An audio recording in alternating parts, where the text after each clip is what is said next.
Hi Gautam. Hi. Hi. So, first question, what was your fascination about Web3 and what made you join this community of Web3? Yeah, I got into Web3 through hackathon.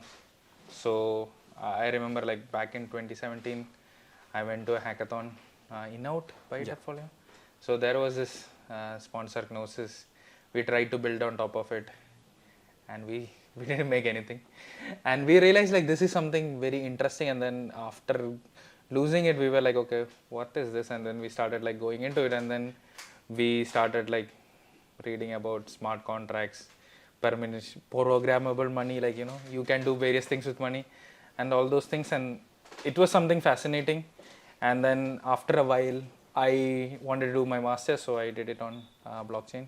I Wow. used something, and then like crypto was not popular at that time, so I went back and did like a normal job. And then when crypto started coming up, I was mostly doing everything on the blockchain, trying out new products and everything.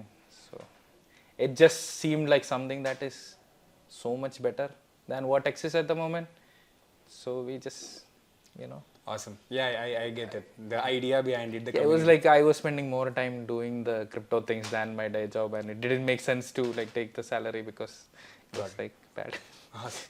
Got it. So you mentioned about, starting your journey with In-Out.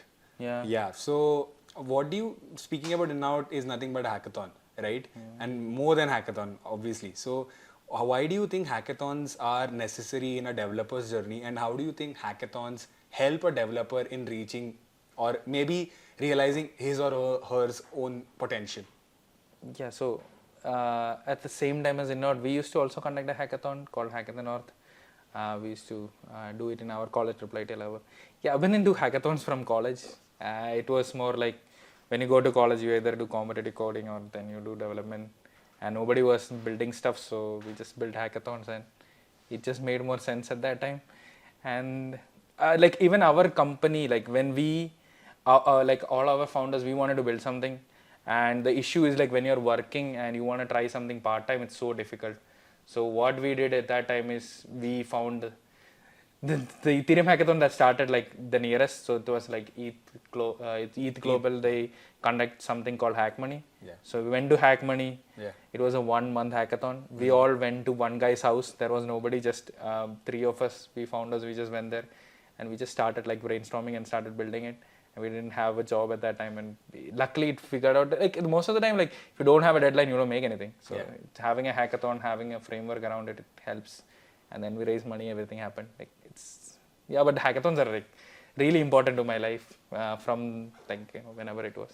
So, Web3 is in its early adoption stage, and during the stage of early adoption, there is a lot of transition which is going from Web2 to Web3. So, is there any advice which you would want to give to a particular individual, not just developer, who is trying to make his or her transition from Web2 to Web3? So, what would be that advice? How can you start? Where you can learn from? I will say like just use the things that are there already. Some people just assume things without trying the things, and that is like, I mean, it happens. Yeah. People are like, oh, the problems that are there are the same thing. No, the problems are different.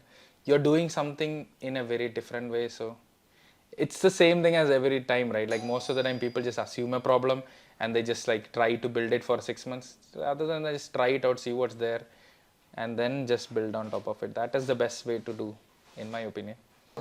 Can you give me one thing which makes you interested about Web3, which when you sleep in the night and what makes you feel like, hey, you know what, I'll get up and I'll do this? What is that one particular thing which you want to share? So we've been building in DeFi, right? And mostly I like DeFi more than other things. I am biased, and the fundamental reason I like DeFi is you are trying to make a different financial system, which is global firstly, and then it's trustless. Like you don't have to trust another person with your money. Yeah. You hold your money, you hold your private keys. You can make a better financial systems, and I don't really like banks.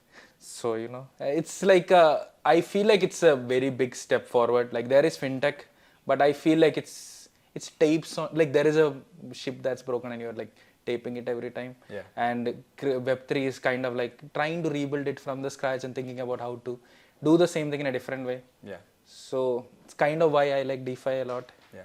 So basically, there's a lot of problem statements, and you need people to solve them. Yeah. And the ones who are solving it right now are nothing but the developers. So, any last advice you would like to give our developers who are trying to build out, figure out in this stage? What would be that advice for the future? I think just build it fast. Like, most of the time just go to a hackathon, take 2-3 days and then just do it, see how it looks. What I've seen is like most people just think of an idea for 2-3 months and then they don't make anything. Yeah. So like do like whatever thinking and everything and then just go to a place, figure it out, make it fast, and then just like keep on repeating. The first thing you make is probably gonna suck, but if you like think about it too much, then you will never make anything. So Awesome. I think we have got it. Thank you so much. Thank you. Thanks for your time, man. I appreciate it.